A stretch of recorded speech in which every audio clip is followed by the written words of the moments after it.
ನಮಸ್ತೆ ರೈತ ಮಿತ್ರರೇ, ನಾವು ನಿಮ್ಮ ಅಶೋಕ್. ನೀವು ನೋಡ್ತಾ ಇದ್ರೆ ಅಶೋಕ್ ಆಗ್ರೋ ಸ್ಟುಡಿಯೋ ಯೂಟ್ಯೂಬ್ ಚಾನಲ್ನ. So welcome back to all my subscribers. So ಎಲ್ಲರಿಗೂ ಸಹ ನಮ್ಮ ಚಾನಲ್ಗೆ ಸ್ವಾಗತ ಕೋರ್ತಾ ಈ ಒಂದು ವಿಡಿಯೋದಲ್ಲಿ ನಿಮಗೆ ತುಂಬಾ ಸಮಸ್ಯೆಗೆ ಕಾರಣವಾದಂತಹ ಕೆಲವೊಂದು ಸಮಸ್ಯೆಗಳು, ಅಂದರೆ ನಮಗೆ ತೊಂದರೆ ಕೊಡುವಂತಹ ಸಮಸ್ಯೆಗಳು ನಮ್ಮ ಡೈರಿ ಫಾರ್ಮಲ್ಲಿ. ಸೊ ಏನಿದೆ ಅಂತಂದರೆ ಮೇಯ್ನ್ ಇನ್ಸೆಮಿನೇಷನ್ ಪ್ರಾಬ್ಲಮ್ ಆಗ್ತಕ್ಕಂಥದ್ದು, ಬೆದೆ ನಿಲ್ಲದೆ ಇರ್ತಕ್ಕಂಥದ್ದು.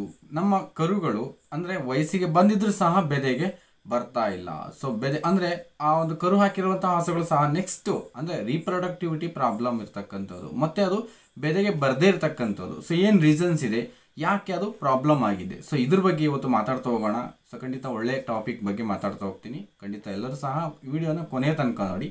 ಸೊ ಯಾರೆಲ್ಲ ಹೊಸ್ದಾಗಿ ನೋಡ್ತಿದ್ದೀರಾ ಚಾನಲನ್ನು ಸಬ್ಸ್ಕ್ರೈಬ್ ಮಾಡಿಕೊಂಡು ವಿಡಿಯೋನ ವಾಚ್ ಮಾಡಿ. ಪ್ಲಸ್ ಹಾಗೆಯೇ ನಾನು ಪ್ರತಿ ವಿಡಿಯೋದಲ್ಲಿ ಕೇಳ್ತೀನಿ, ನೀವೇನಾದರೂ ನನಗೆ ಕೊಡಬೇಕು ಅಂದ್ಕೊಂಡಿದ್ರೆ ವಿಡಿಯೋದ ಒಂದು ಲೈಕನ್ನು ಮಾಡಿ. ಸೊ ನನಗದು ಸಾಕು ನಿಮ್ಮ ಕಡೆಯಿಂದ. ಸೊ ನಾನು ಅದನ್ನೇ ಕೇಳ್ಕೊಳ್ಳೋದು ನಿಮ್ಮಿಂದ. ಸೊ ಅಷ್ಟು ಮಾಡಿ. ಸೊ ಕರುಗಳು ಬೆದೆಗೆ ಬರ್ತಾ ಇದ್ದರೆ, ಸೊ ನಮಗೀಗ ಕನಿಷ್ಠ ಅಂತ ಅಂದರೆ ಒಂದು ಕರು ಸೊ 14 ತಿಂಗಳಿಂದ 16 ತಿಂಗಳಲ್ಲಿ ಬೆದೆಗೆ ಬಂತು ಅಂತ ಅಂದರೆ ನಮ್ಮ ಡೈರಿ ಲಾಭದಾಯಕವಾಗುತ್ತೆ. ಇನ್ ಕೇಸ್ ಬರಲಿಲ್ಲ, ಒಂದು ವೇಳೆ ಅದು 14ರಿಂದ 16 ತಿಂಗಳಲ್ಲಿ ಬೆದೆಗೆ ಬರಲಿಲ್ಲ ಅಂತ ಅಂದರೆ ನಮಗೆ ಸೊ ಲಾಸಸ್, ಅಂದರೆ ಫ್ರೀಯಾಗಿ ಸುಮ್ಮನೆ ಅದಕ್ಕೆ ಫೀಡ್ ಕೊಡಬೇಕಾಗುತ್ತೆ ವೇಸ್ಟ್ ಆಗಿ. ಸೊ ಒಂದು ವೇಳೆ ಬಂತು ಅಂತ ಅಂದರೆ ಅದೊಂದು ರೈಟ್ ಫಾರ್ಮಲ್ಲಿ, ಒಂದು ಕರೆಕ್ಟ್ ವೇನಲ್ಲಿ ನಾವು ಡೈರಿ ಫಾರ್ಮನ್ನು ಮೇಂಟೈನ್ ಮಾಡ್ತಾ ಇದ್ದೀವಿ ಅಂತ ಹೇಳ್ಬಿಟ್ಟು ಒಂದು ತಿಳ್ಕೊಬೋದು. ಅಂದರೆ 14ರಿಂದ 16 ತಿಂಗಳೊಳಗೆ ಅದು ಬೆದೆಗೆ ಬರಬೇಕು, ಬೆದೆ ನಿಲ್ಲಬೇಕು. ನಿಂತಾಗ ನಮಗೆ ಒಂದು ಸಕ್ಸಸ್ಫುಲ್ ಡೈರಿ ಫಾರ್ಮರ್ ಆಗಿ ಮುಂದುವರಿಬಹುದು. ಬರಲಿಲ್ಲ ಅಂತಂದರೆ ವೇಸ್ಟ್ ಆಗುತ್ತೆ. ಸೊ ಇನ್ನು ಕರು ಹಾಕಿರುವಂತಹ ಕೆಲವೊಂದು ರಾಸುಗಳಲ್ಲಿ ಸಹ ಬೆದೆ ನಿಲ್ಲದೇ ಇದ್ದಾಗ ಸುಮಾರು ತಿಂಗಳುಗಳು ಮುಂದಕ್ಕೆ ಹೋದಂತೆ ಸೊ ನಾವು ಅಲ್ಲಿ ಮೇವನ್ನು ವ್ಯರ್ಥ ಮಾಡ್ಕೊಳ್ತೀವಿ ಹೊರತು ಸೊ ತೊಂದರೆಗಳನ್ನೋದು ಹೆಚ್ಚಾಗ್ತಾ ಹೋಗುತ್ತೆ. ಓಕೆ, ಇದಕ್ಕೆಲ್ಲ ರೀಸನ್ ಏನು, ಯಾಕೆ ನಮ್ಮ ಒಂದು ಇದರಲ್ಲಿ ಬೆದೆಗೆ ಬರ್ತಾ ಇಲ್ಲ ಅಂದರೆ ನಮ್ಮ ಭಾರತೀಯ ಒಂದು ಅವಗುಣಕ್ಕೆ ಸಂಬಂಧಪಟ್ಟಂತೆ ನಾವು ಇದನ್ನು ನೋಡೋದಾದರೆ ಸೊ ಸುಮಾರು 70% ಆಫ್ ಜಾನುವಾರುಗಳು ಸೊ ಬೆದೆಗೆ ಬರ್ತಾ ಇಲ್ಲ, ಬೆದೆ ನಿಲ್ತಾ ಇಲ್ಲ. ಸೊ ಇದಕ್ಕೆ ಒಂದು 3 ಕಾರಣಗಳು, ಮೇನ್ಲಿ 3 ರೀಸನ್ಸ್. ನಾವು ಮುಖ್ಯವಾಗಿ 3 ರೀಸನ್ಸನ್ನು ಸೊ ಫೈಂಡ್ ಔಟ್ ಮಾಡ್ಬೋದು. ಏನು ಆ 3 ರೀಸನ್ಸ್ ಅಂತ ಅಂದರೆ ಸೊ ನಾನು ಅದನ್ನು ಲಿಸ್ಟ್ ಮಾಡ್ತಾ ಹೋಗಿದ್ದೀನಿ. ಸೊ ಮೊದಲನೇದು ಬಂದು ಪೌಷ್ಟಿಕ ಆಹಾರದ ಕೊರತೆ. ರಾಸುಗಳಿಗೆ ನಾವು ಕೊಡುವಂತಹ ಪೌಷ್ಟಿಕ ಆಹಾರದ ಕೊರತೆಯಿಂದ ಈ ಒಂದು ಬೆದೆ ನಿಲ್ಲದೆ ಮತ್ತು ಬೆದೆಗೆ ಬರದೇ ಇರುವಂತಹ ಕಾರಣಗಳು ಆಗಿರ್ಬೋದು. ಏನು ಅನ್ನೋದನ್ನು ಎಕ್ಸ್ಪ್ಲೈನ್ ಮಾಡ್ತೀನಿ ನೆಕ್ಸ್ಟು. ಹಾಗೆ ಎರಡನೇ ಮುಖ್ಯ ಒಂದು ಪಾಯಿಂಟ್ ಬಂದುಬಿಟ್ಟು ಹಾರ್ಮೋನುಗಳ ಇಂಬ್ಯಾಲೆನ್ಸ್, ಅಸಮತೋಲಿತ ಹಾರ್ಮೋನುಗಳ ಉತ್ಪತ್ತಿ. ಅಂದರೆ ಯಾವೆಲ್ಲ ಹಾರ್ಮೋನುಗಳು, ಫಾರ್ ಎಕ್ಸಾಂಪಲ್ ಈಗ ಬೆದೆಗೆ ಬರಬೇಕು ಅಂದರೆ ಈಸ್ಟ್ರೋಜನ್ ಹಾರ್ಮೋನು ಕಂಪಲ್ಸರಿ ಬೇಕು. ಈಸ್ಟ್ರೋಜನ್ ಹಾರ್ಮೋನ್ ಉತ್ಪತ್ತಿ ಆಗಲಿಲ್ಲ ಅಂತ ಅಂದರೆ ಬೆದೆ ನಿಲ್ಲದೆ, ಅಂದರೆ ಬರೋದಿಲ್ಲ, ಬೆದೆಗೆ ಅದು ನಿಲ್ಲೋದು ಇಲ್ಲ. ಸೊ ಈ ಹಾರ್ಮೋನುಗಳ ಇಂಬ್ಯಾಲೆನ್ಸ್ ಯಾಕಾಗುತ್ತೆ ಈ ಹಾರ್ಮೋನ್ ಇಂಬ್ಯಾಲೆನ್ಸ್, ಅದನ್ನು ವಿವರಣೆ ಹೇಳ್ತಾ ಹೋಗ್ತೀನಿ. ಇಂಬ್ಯಾಲೆನ್ಸ್ ಆಗದಿರೋದಕ್ಕೆ ಏನು ಮಾಡಬೇಕು ಸೊ ಅದನ್ನು ಹೇಳ್ತಾ ಹೋಗ್ತೀನಿ. ಆ್ಯಂಡ್ ನೆಕ್ಸ್ಟ್ 3ನೇ ಮುಖ್ಯ ಒಂದೊಂದು ಪಾಯಿಂಟ್ ಅಂತ ಅಂದರೆ ಸೊ ಕೆಲವೊಂದು ರೋಗಗಳು, ಅದರಲ್ಲೂ ಎಂಡೋಮ್ಯಾಟ್ರೈಟಿಸ್ನಂತಹ ಗರ್ಭಕೋಶದ ಸೋಂಕು ಇರುವಂತಹ ಗರ್ಭಕೋಶದ ತೊಂದರೆಗಳು ಇವಿದ್ರೂ ಸಹ ಸೊ ಯಾವುದೇ ಒಂದು ರಾಸುಗಳು ಬೆದೆಗೆ ಬರಲಿಕ್ಕೆ ಸಾಧ್ಯವಿರೋದಿಲ್ಲ, ಸೊ ಚಾನ್ಸ್ ಅನ್ನೋದು ಇರೋದಿಲ್ಲ. ಸೊ ಮುಖ್ಯವಾಗಿ ಈ 3 ಕಾರಣಗಳನ್ನು ನೀವು ಪರಿಗಣಿಸಿದ್ರೆ ಸೊ ಇವುಗಳನ್ನು ಯಾವ ರೀತಿ ಹತೋಟಿ ಮಾಡಬೇಕು, ಇವುಗಳನ್ನು ಯಾವ ರೀತಿ ಒಂದು ವೇನಲ್ಲಿ ತೆಗೆದುಕೊಂಡು ಹೋಗಬೇಕು, ಒಂದು ಸರಿಯಾದ ದಾರಿಯಲ್ಲಿ ತೆಗೆದುಕೊಂಡು ಹೋಗ್ಬೇಕು ಅನ್ನೋದನ್ನು ಅರ್ಥ ಮಾಡಿಕೊಂಡ್ರೆ ಸೊ ಆಟೋಮೆಟಿಕಲಿ ನಮ್ಮ ಒಂದು ಪಡ್ಡೆಗಳು ಅಥವಾ ಕರುಗಳು ಅಥವಾ ರಾಸುಗಳಲ್ಲಿ ಈ ಒಂದು ಬೆದೆಯ ಒಂದು ತೊಂದರೆಯನ್ನು ನಾವು ಸುಲಭವಾಗಿ ಪರಿಹರಿಸ್ಕೋಬಹುದು, ಪರಿಹಾರವನ್ನು ನೀಡ್ಬೋದು. ಸೊ ಹೇಗೆ ಏನು ಅದನ್ನು ನಾವು ಯಾವ ರೀತಿ ಮಾಡಬೇಕು ಅನ್ನೋದನ್ನು ಸೊ ವಿಡಿಯೋದಲ್ಲಿ ಹೇಳ್ತಾ ಹೋಗ್ತೀನಿ. ಸೊ ಮುಖ್ಯವಾಗಿ ನಮಗಿಲ್ಲಿ ಸೊ ಮೊದಲನೇ ಪಾಯಿಂಟ್ ಬಂದುಬಿಟ್ಟು ಪೌಷ್ಟಿಕ ಆಹಾರದ ಕೊರತೆ.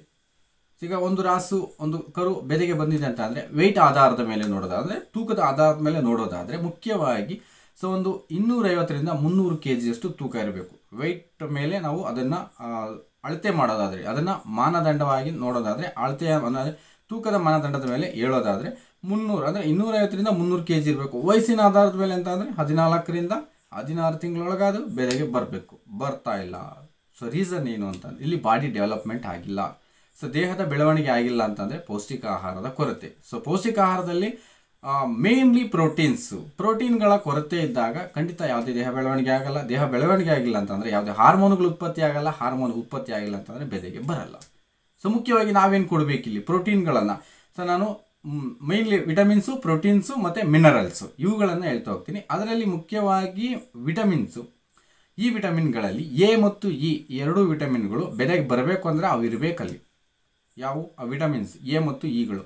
ಸೊ ಇವೆಲ್ಲಿ ಸಿಗ್ತವೆ ಅಂದರೆ ಹಸಿ ಮೇವಲ್ಲಿ ಹೆಚ್ಚಿನದಾಗಿ ಸಿಗ್ತವೆ vitamin A and vitamin E.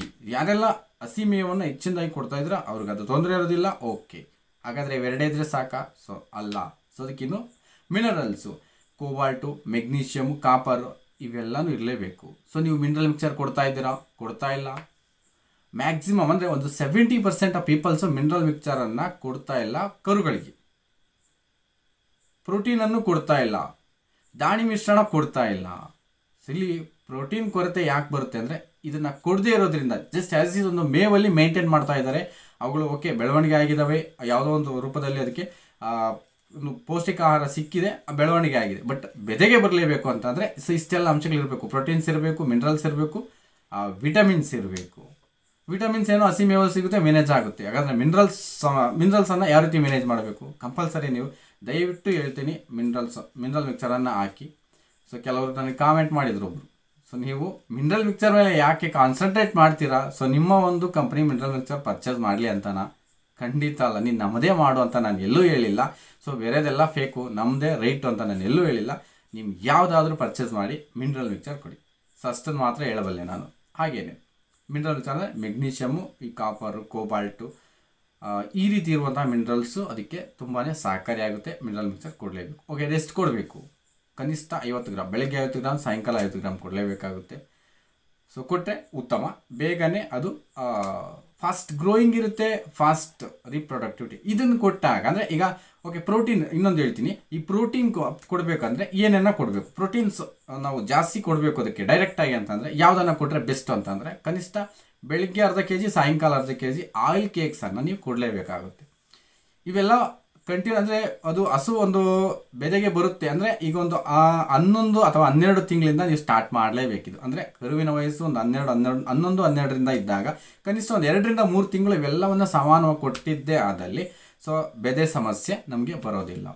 ಅದರ ಜೊತೆಗೆ ಆಯಿಲ್ ಕೇಕ್ಸ್ ಕೊಡ್ತೀವಿ, ಅದರ ಜೊತೆಗೆ ಮೊಳಕೆ ಕಾಳುಗಳನ್ನು ಕೊಡಬೇಕು. ಬೆದೆ ಸಮಯ ಇನ್ನೇನು ಹತ್ರ ಬರುತ್ತೆ, ಒಂದು 14 ತಿಂಗಳ ನಂತರ ಒಂದು ಅರ್ಧ kg ಮೊಳಕೆ ಕಾಳುಗಳು ಯಾವುದಾದ್ರೂ ಆಗಲಿ, ಮೊಳಕೆ ಕಾಳುಗಳಲ್ಲಿ ಹೆಚ್ಚಿನದಾಗಿ ಪ್ರೋಟೀನ್ ಅಂಶ ಇರುತ್ತೆ. ಅಂದರೆ ಮೊಳಕೆ ಬಂದಿರುವಂಥ ಕಾಳುಗಳಲ್ಲಿ ಪ್ರೋಟೀನ್ ಇಂಥ ಮೊಳಕೆ ಬಂದಿರುವಂಥ ಕಾಳುಗಳಲ್ಲಿ ಪ್ರೋಟೀನ್ಸ್ ಇರುತ್ತೆ. ಸೊ ಇದನ್ನು ಖಂಡಿತ ಕೊಡಿ. ನೀವೇನಾದರೂ ಈ ರೀತಿ ಬೆದೆ ಸಮಸ್ಯೆಯನ್ನು ಬಗೆಹರಿಸ್ಕೋಬೇಕು ಅಂತಕ್ಕಂಥವ್ರು ಸೊ ಖಂಡಿತ ಅದು ಕೊಟ್ಟಿದ್ದಾದಲ್ಲಿ ಬರುತ್ತೆ. ಸೊ ಪ್ರೋಟೀನ್ಸ್ ಅಲ್ಲಿಗೆ ಕ್ಲಿಯರ್ ಆಗುತ್ತೆ. ಆಯಿಲ್ ಕೇಕ್ಸ್ ನೀವು ಗ್ರೌಂಡ್ನಟ್ ಆಯಿಲ್ ಆದರೂ ಕೊಡಿ, ಇಲ್ಲ ಹತ್ತಿ ಕೇಕ್ಸ್ ಆದರೂ ಕೊಡಿ, ಗ್ರೌಂಡ್ನಟ್ ಆಯಿಲ್ ಕೇಕ್ ಆದರೂ ಕೊಡಿ, ಯಾವುದಾದ್ರೂ ಕೊಡಿ, ಒಟ್ಟಲ್ಲಿ ಆಯಿಲ್ ಕೇಕ್ ಬೆಳಗ್ಗೆ ಅದಕ್ಕೆ ಸಾಯಂಕಾಲ ಅದಕ್ಕೆ ಕೊಟ್ಟಿದ್ದೆ ಆದರೆ ಪ್ರೋಟೀನ್ ಇಂಬ್ಯಾಲೆನ್ಸನ್ನು ಕ್ಲಿಯರ್ ಮಾಡ್ಬೋದು ನಾವು. ಸೊ ನೆಕ್ಸ್ಟ್ ಅದೇ ರೀತಿ ಅಷ್ಟಾದ್ವು. ಈಗ ಮಿನರಲ್ಸ್ ಆಯಿತು, ಪ್ರೋಟೀನ್ಸ್ ಆಯಿತು. ನೆಕ್ಸ್ಟ್ ಇದ್ರ ಜೊತೆಗೆ ಯು ಮಸ್ಟ್ ಅಂಡ್ ಶುಡ್ ಮಾಡಬೇಕಾದಿದ್ದು ಡಿವಾರ್ಮಿಂಗ್, ಜಂತುನಾಶಕಗಳನ್ನು ಹಾಕ್ಸ್ಬೇಕು. ನೀವು ಆಲ್ಬೆಂಡಜಾಲ್ ಕೊಡ್ತೀರಾ, ಫೆನ್ಬೆಂಡಜಾಲ್ ಕೊಡ್ತೀರಾ. ಸೊ ನೆಕ್ಸ್ಟ್ ಅದು ಯಾವುದಾದ್ರೂ ಕೊಡಿ, ಖಂಡಿತ ಒಂದು ಕೊಡಿ. 3 ತಿಂಗಳಿಗೆ ಒಂದು ಕಂಪಲ್ಸರಿ ಕೊಡಿ. ಕಡಿಮೆ ರೇಟಿಯ ಟ್ಯಾಬ್ಲೆಟ್ಸು ನೀವು ಗೌರ್ಮೆಂಟ್ ಹಾಸ್ಪಿಟ್ಲಲ್ಲಿ ಕೇಳಿದ್ರೆ ಫ್ರೀಯಾಗಿ ಕೊಡ್ತಾರೆ. ಸೊ ಪ್ರತಿ ನಿಮ್ಮ ಯಾವುದೆಲ್ಲ ಪಶು ಆಸ್ಪತ್ರೆಗಳಿದಾವಲ್ಲ ಹೋಗಿ ಕೇಳಿ, ಡಿವಾರ್ಮಿಂಗ್ ಅಂದರೆ ಜಂತುನಾಶಕಗಳು ಫ್ರೀಯಾಗಿ ಕೊಡ್ತಾರೆ. ನೀವು ಯಾವುದೇ ಕಾಸ್ಟಲ್ಲಿ ಪಡ್ಕೊಳ್ಳೋ ಅವಶ್ಯಕತೆ ಇರೋದಿಲ್ಲ. ಸೊ ಅಷ್ಟನ್ನು ನೀವು ಮಾಡಿ, ಡಿವಾರ್ಮಿಂಗ್ ಮಾಡಬೇಕು. ಅದಾದ ನಂತರ ಡಿವಾರ್ಮಿಂಗ್ ಮಾಡದೇ ಇದ್ದಲ್ಲಿ ರೋಗ ನಿರೋಧಕ ಶಕ್ತಿ ಅನ್ನೋದು ಹೆಚ್ಚಾಗಲ್ಲ. ರೋಗ ನಿರೋಧಕ ಶಕ್ತಿ ಡೌನ್ ಇತ್ತು ಅಂತಂದರೆ ಸೊ ಯಾವುದೇ ರೀತಿ ಬೆಳವಣಿಗೆ ಆಗಲಿಕ್ಕೆ ಸಾಧ್ಯವಿಲ್ಲ. ಇತರೆ ರೋಗಗಳು ಬೇಗನೆ ಬರುವಂಥ ಚಾನ್ಸಸ್ಸು ಮ್ಯಾಕ್ಸಿಮಮ್ ಇರುತ್ತೆ. ಸೊ ಅದಕ್ಕೋಸ್ಕರ ನೀವು ಡಿವಾರ್ಮಿಂಗ್ ಜಂತುನಾಶಕಗಳನ್ನು ಕೊಡಲೇಬೇಕು. ಸೊ ಅದು ಲಿಕ್ವಿಡ್ ರೂಪದಲ್ಲಾಗಲಿ ಟ್ಯಾಬ್ಲೆಟ್ ರೂಪದಲ್ಲಾಗಲಿ ಯಾವುದಾದ್ರೂ ನೀವು ಕೊಡಲೇಬೇಕಾಗುತ್ತೆ. ಸೊ ಅದೇ ಡಿವಾರ್ಮಿಂಗ್ ಆದಮೇಲೆ ರೋಗ ನಿರೋಧಕ ಶಕ್ತಿ ಹೆಚ್ಚಾಗುತ್ತೆ. ಸೊ ಪ್ರೋಟೀನ್ಸ್ ಮತ್ತು ಕೊಡ್ತಾ ಇರ್ತೀವಲ್ಲ, ಸೊ ಎನರ್ಜಿ ಬೂಸ್ಟ್ ಆಗಿ ಬಾಡಿ ಡೆವಲಪ್ಮೆಂಟ್ ಆಗುತ್ತೆ. ಸೊ ಅದು ಮೇಯ್ನು. ಆಯಿಲ್ ಕೇಕ್ಸನ್ನು ಕೊಡಿ. ಸೊ ಹಾಗೆ ದಾಣಿ ಮಿಶ್ರಣವನ್ನು ಕಂಪಲ್ಸರಿ ಕೊಟ್ಟರೆ ಒಳ್ಳೆಯದು. ನಾವು ಅಂದರೆ ಓನಾಗಿ ರೆಡಿ ಮಾಡಿರುವಂಥ ದಾಣಿ ಮಿಶ್ರಣ, ಸೊ ಕಾಳುಗಳಿಂದ ಮತ್ತು ಹಿಟ್ಟಿನಿಂದ ರೆಡಿ ಮಾಡಿರ್ತಕ್ಕಂಥ ದಾಣಿ ಮಿಶ್ರಣವನ್ನು ಕೊಟ್ಟರೆ ತುಂಬಾ ಒಳ್ಳೆಯದು. ಸೊ ಇದರಲ್ಲಿ ವಿಟಮಿನ್ ಎ ಮತ್ತು ಇಗಳ ಬಗ್ಗೆ ನಾವು ಗಮನವನ್ನು ಹರಿಸಬೇಕು, ಕಾನ್ಸಂಟ್ರೇಟ್ ಮಾಡಬೇಕು. ಮಿನರಲ್ ಮಿಕ್ಸರು ಕನಿಷ್ಠ 2-3 ತಿಂಗಳು ಕೊಡಬೇಕು, ಯಾವಾಗ ಬೆದೆ ಸಮಯದಲ್ಲಿ ಬಂದಂಥದ್ದು. ಓಕೆ, ನೆಕ್ಸ್ಟ್ ಹಾರ್ಮೋನ್ಗಳ ಇಂಬ್ಯಾಲೆನ್ಸನ್ನು ನೋಡೋದಾದರೆ ಯಾಕೆ ಹಾರ್ಮೋನ್ ಇಂಬ್ಯಾಲೆನ್ಸ್ ಆಗುತ್ತೆ ಅಂದರೆ ಸೊ ಪ್ರೋಟೀನ್ ಕೊರತೆಯಿಂದ. ಪ್ರೋಟೀನ್ಸ್ ಅಲ್ಲಿ ಅಂದರೆ ಈಗ ಯಾವುದೇ ಒಂದು ಉತ್ಪಾದನೆ ಆಗಬೇಕಂದ್ರೆ ಅಲ್ಲಿ ಸತ್ವಪೂರಿತವಾದಂತಹ ಕೆಲವು ಅಂಶಗಳಿರಬೇಕು. ಆ ಅಂಶಗಳಿಲ್ಲ ಅಂತ ಅಂದರೆ ಅದು ಉತ್ಪತ್ತಿ ಆಗಲಿಕ್ಕೆ ಸಾಧ್ಯವಾಗೋದಿಲ್ಲ. ಸೊ ಪ್ರೋಟೀನ್ ಕೊರತೆ ಇದ್ದರೆ ಹಾರ್ಮೋನ್ ಇಂಬ್ಯಾಲೆನ್ಸ್ ಆಗುತ್ತೆ. ಸೊ ನೋಡಿ, ಪ್ರೋಟೀನ್ ಕೊಡಲಿಲ್ಲ ಅಂದರೆ ಹಾರ್ಮೋನ್ ಇಂಬ್ಯಾಲೆನ್ಸ್ ಆಗುತ್ತೆ. ಹಾರ್ಮೋನ್ ಇಂಬ್ಯಾಲೆನ್ಸ್ ಆಯಿತು ಅಂತಂದರೆ ಬೆದೆಗೆ ಬರೋದಿಲ್ಲ. ಸೊ ಇದು ಸಿಂಪಲ್ ಲಾಜಿಕ್ಕು. ಸೊ ಅದರಿಂದ ಒಳ್ಳೆ ಪ್ರೋಟೀನ್ಸ್ ಇದ್ದರೆ ಉತ್ತಮ, ಹಾರ್ಮೋನ್ ಇಂಬ್ಯಾಲೆನ್ಸ್ ಆಗದಲೇ ಅಂದರೆ ಕರೆಕ್ಟ್ ಟೈಮ್ಗೆ ಅದು ಪ್ರೊಡ್ಯೂಸ್ ಆಗುತ್ತೆ. ಕರೆಕ್ಟ್ ಟೈಮ್ ಪ್ರೊಡ್ಯೂಸ್ ಆಯಿತು ಅಂದರೆ ನಿಮಗೂ ಕರೆಕ್ಟ್ ಟೈಮ್ಗೆ ಅದು ಬೆದೆಗೆ ಬರುತ್ತೆ. ಸೊ ನೀವು ಸೆಮೆನ್ ಕೊಡಿಸಿದ್ರೆ ಸೆಮೆನ್ ನಿಲ್ಲುತ್ತೆ. ಸೊ ಅದಕ್ಕೆ ಹಾರ್ಮೋನ್ ಇಂಬ್ಯಾಲೆನ್ಸ್ ಯಾವುದರಿಂದ ಆಗುತ್ತೆ ಅಂದರೆ ಪ್ರೋಟೀನ್ಸನ್ನು ಅದು ಕಂಪಲ್ಸರಿ ನೀವು ಕೊಡಲೇಬೇಕಾಗುತ್ತೆ. ಸೊ ಪ್ರೋಟೀನ್ ಕೊರತೆ ಆಗದಂತೆ ನೀವು ನೋಡ್ಕೋಬೇಕಾಗುತ್ತೆ. ಕ್ಯಾಲ್ಸಿಯಂ ಆಗ್ಬೋದು, ಇನ್ನೊಂದು ಮೂರನೇ ಮುಖ್ಯವಾದಂಥದ್ದು ಎಂಡೋಮ್ಯಾಟ್ರೈಟಿಸ್ನಂತಹ ರೋಗಗಳು.